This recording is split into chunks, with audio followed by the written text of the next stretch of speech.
चलिए आगे बढ़ेंगे और अब बात करेंगे उपराष्ट्रपति जगदीप धनखड़ के उस बयान की जिस पर कपिल सिब्बल के पलटवार से देश में बड़ी बहस छिड़ गई है।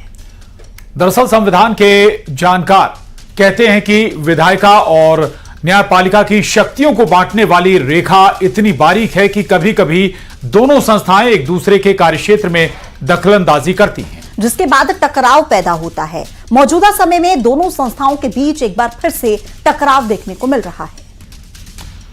दरअसल ये टकराव तमिलनाडु के राज्यपाल पर सुप्रीम कोर्ट के फैसले को लेकर है और इसी फैसले को लेकर कल उपराष्ट्रपति जगदीप धनखड़ ने न्यायपालिका के लिए कड़े शब्दों का इस्तेमाल किया था। उन्होंने सुप्रीम कोर्ट को निशाने पर लेते हुए कहा था कि अदालतें राष्ट्रपति को आदेश नहीं दे सकती, जज सुपर पार्लियामेंट की तरह काम कर रहे हैं।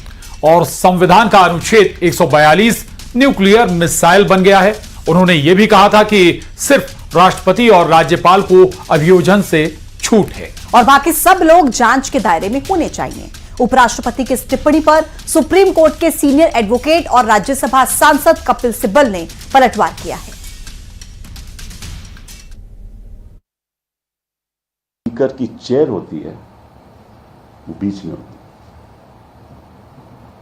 है। एक तरफ ट्रेजरी बेंचेस, दूसरी तरफ विपक्ष, और उनको कहते हैं speaker of the house, not speaker of one party. 42 is nuclear missile. What was a nuclear missile was Notbandi. We never bargained for democracy for this day. President being called upon to decide in a time-bound manner, and if not, becomes law. So we have judges who will legislate, who will perform executive functions, who will act as super parliament, and absolutely have no accountability because law of the land does not apply to them. Article 142. Article 142 has become a nuclear missile against democratic forces. Available to judiciary 24/7.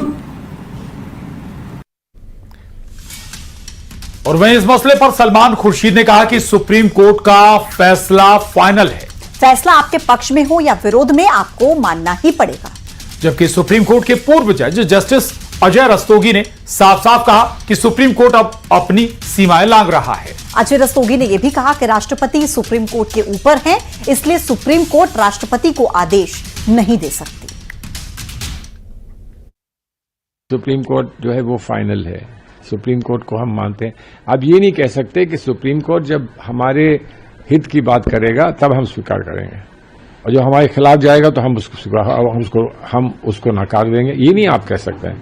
Supreme court का अगर फैसला है आपके हित में हो या आपके अहित में हो, उस फैसले को मानना है। हम लोग सुप्रीम कोर्ट में विश्वास रखते हैं, हम सुप्रीम कोर्ट में मानते हैं, लेकिन सुप्रीम कोर्ट के भी जो जजेस हैं वो भी हम जैसे लोग हैं, वकील हैं, वकीलों से वो जज बने हैं, तो वो भी गलती कर सकते हैं। और उन्होंने इस बात को स्पष्ट किया है कि हमने अगर गलती की तो हमारे यहाँ एक प्रावधान रिव्यू का है कि आप आ सकते हैं कहने के लिए कि हमने गलती की है। उसके कुछ मापदंड होते हैं, उनको आप लागू करके रिव्यू करा सकते हैं। Honorable the President, to my understanding, was not correct in my view. Madhya Pradesh की पूर्व मंत्री और विधायक उषा ठाकुर की सीधे भगवान से बात है। ये हम नहीं कह रहे, बल्कि उनका एक वीडियो सोशल मीडिया पर काफी वायरल हो रहा है। इस वीडियो में उषा ठाकुर कार्यकर्ताओं और लोगों को नसीहत देती नजर आ रही हैं और कह रहे हैं कि जिन लोगों ने दूसरे दल से पैसे लिए और बीजेपी को वोट नहीं किया, वो अपने अगले जन्म में ऊंट, बकरी, कुत्ता, बिल्ली बनने वाले। विधायक ने कहा कि मेरे भगवान से सीधी बातचीत है, इस बात को समझ लेना। तो किसी ने कुछ ले दे भी लिया, ले लो भाई, पर वोट डालते समय अपना ईमान मत गवाओ।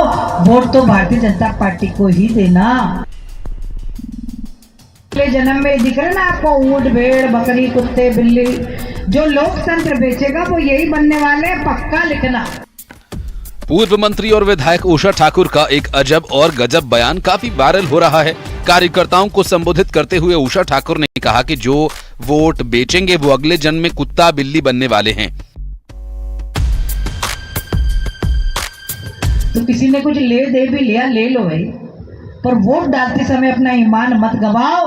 वोट तो भारतीय जनता पार्टी को ही देना, जो राष्ट्र धर्म संस्कृति की सेवा करती। और फिर मैं कहती हूँ जिसने नहीं दी, जिसने बेईमानी करी, ये जो गिलासधारियों के पैसे लेके, साड़ी लेके, गिलास लेके, दारू लेके जो तटस्थ हुए, वो सब अपनी डायरी में लिख लेना, पक्का अगले जन्म में दिख रहा है ना आपको, ऊंट भेड़ बकरी कुत्ते बिल्ली, जो लोकतंत्र बेचेगा वो यही बनने वाले हैं, पक्का लिखना।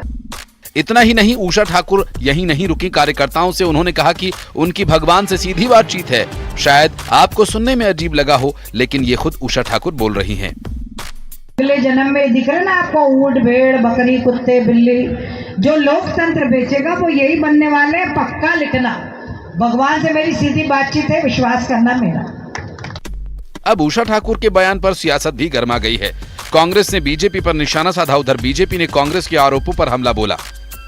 को भी पुनर्विचार करना चाहिए कि क्या इन लोगों को आपने भारी बहुमत से चुनाव जिताया था, क्या इन लोगों को आपने जनमत दिया था। तो निश्चित ही जो मूल समस्या उस पर बात करने की जगह इस तरीके के ऊट पटांग बयानों पे जिस प्रकार से कह रहे हैं, ये बिल्कुल ही निंदनीय है। और जो मध्य प्रदेश की वर्तमान समस्या उन पर चर्चा, किस प्रकार से शराब बांटते हैं, पैसे बांटते हैं, प्रलोभन देते हैं, साड़ियां बांटते हैं, कई ऐसे उदाहरण आ चुके हैं। और हमने ये भी देखा कि जीतू पटवारी खुद जो प्रदेश कांग्रेस के अध्यक्ष, उनका एक बयान सामने आया कि महिलाएं पैसे लेके पोलके में रख देती है। ऐसा वो अपने क्षेत्र में महिलाओं के बीच में बोल रहे हैं। तो उसी तारतम्य में, उसी परिप्रेक्ष्य में उन्होंने बात कही है कि लोकतंत्र को मत बेचो, लोकतंत्र की रक्षा करो। यदि आप लोकतंत्र को बेचोगे तो निश्चित तौर पर आप सजा के हकदार होगे। उस परिप्रेक्ष्य में उन्होंने बात कही, लेकिन उसको गलत तरीके से व्याख्या की जा रही। फिलहाल उषा ठाकुर का बयान चर्चा में बना हुआ है और साथ ही ये बयान सोशल मीडिया पर भी काफी वायरल हो रहा है। इंदौर से मिथिलेश गुप्ता की रिपोर्ट, न्यूज़ 18। और अब बात गोल्ड की, जिसके दाम ने चौंका दिया है। सोने के दाम जिस तरह से उछाल मार रहे हैं, उससे 10 ग्राम सोना 1 लाख के पार होता दिख रहा है। और सोने के दाम बढ़ने से ग्राहक मायूस हैं, तो वहीं ज्वेलरी शॉप में भी रंगत नहीं है।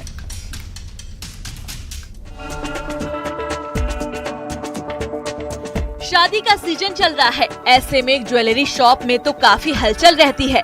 ग्राहक शादी के लिए सोने की जमकर खरीदारी करते हैं, लेकिन जिस तरह से सोने के दाम लगातार उछाल मार रहे हैं, उससे ग्राहकों में मायूसी है। वहीं ज्वेलरी शॉप पर सन्नाटा पसरा हुआ है। अंतर्राष्ट्रीय बाजार में चीन और अमेरिका के बीच चलते टैरिफ वॉर के चलते 24 कैरेट सोना 1 लाख रुपए के करीब पहुंचता दिख रहा है। वहीं आने वाले समय में इसके और ऊपर जाने का अनुमान जताया जा रहा है। देखिए, अगर आज के रेट्स की बात की जाए तो 98,600 गोल्ड का रेट 24 कैरेट्स का है। यानी कहीं ना कहीं रोज सोने के भाव बढ़ रहे हैं। और एक सप्ताह की बात करें तो एक सप्ताह में 2,500 रुपया तोला पर बढ़ा है, यानी 10 ग्राम पर 2,500 बढ़ा है। अगर एक्सपर्ट्स की माने तो 24 से 48 घंटे में ये 1 लाख को क्रॉस करेगा, यानी 1 लाख रुपए में 1 तोला, यानी 1 लाख रुपए में 10 ग्राम सोना मिलेगा। और अगर और बाजार का पूरा बात की जाए, बाजार के एक्सपर्ट्स का कहना है कि 2 से 3 महीने में ये 1,20,000 और 1,30,000 तक जा सकता है। और ऐसे में शॉप्स पर सन्नाटा पसरा। आप देख सकते हैं कि ये सालक का वक्त है। आमतौर पर सालक में लोग सामान खरीदते हैं, मगर इस वक्त पूरी शॉप पे सन्नाटा पड़ा है। कानपुर देश की 5 सबसे बड़ी सराफा मार्केट में आती है। गोल्ड के दामों में आई तूफानी तेजी का यहाँ भी असर दिख रहा है। वो प्रॉब्लम तो है ही एक्चुअली, क्योंकि हमारे यहाँ पे भी लोग कस्टमर्स सोना खरीदने से घबरा रहे हैं, ज़्यादा सेल्स भी नहीं हो रही है। और कानपुर जो कि टॉप 5 मार्केट है इंडिया की, गोल्ड मार्केट है, वहाँ पे भी हम लोग के यहाँ इतना ज़्यादा सेल्स नहीं हो रही है, डीलिंग नहीं हो पा रही है, कस्टमर्स कम आ रहे हैं, लोग कतरा रहे हैं सोना खरीदने से। लोग सोने के दामों में कमी के आने के इंतजार में हैं, लेकिन सोना लगातार छलांग मार रहा है, जिससे बाजार में खरीदार नहीं मिल रहे हैं। अभी जो हालात चल रहे हैं, उससे अक्षय तृतीया तक सोना कहां तक पहुंच जाएगा, इसके बारे में कोई भी नहीं बता सकता। न्यूज़ 18 के लिए अमित गंजू के साथ ब्यूरो रिपोर्ट। और चलिए खबर असरदार में आज के लिए हमारे साथ इतना ही। और बने रहिए न्यूज़ 18 के साथ।